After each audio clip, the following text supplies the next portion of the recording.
Porodica. Timski duh. Pozitivnost. Definitivno energija. Lepo vreme. Zajednički uspeh. Ideja i druženje.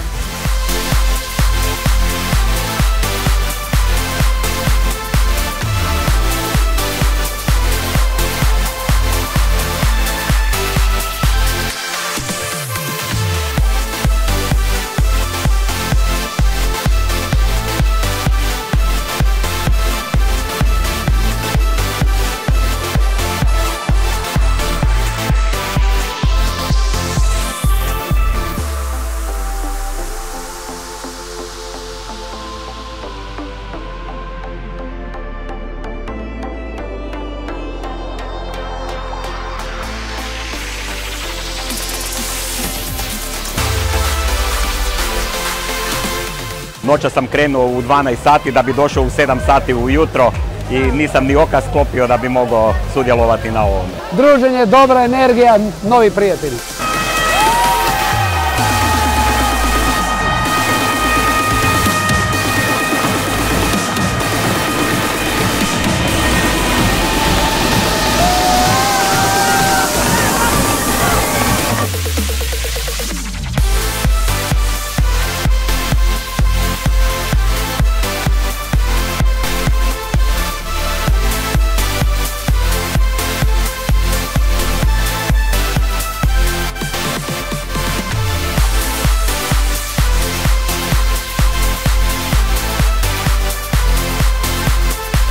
Ovo mi je prvi put na Beogradskom maratonu, a inače takmičim se na ostalim maratonima kao što je Ljubljanski. Jedan lijepi event i kolege su nas primile zaista lijepo i zadovoljni smo svi. Prijavio se zbog sjajnog društva i ambijenta koje stvorimo zajedno sa svojim kolegama. Hvala svim kolegama iz Mercatora iz Srbije koji su ovo organizirali.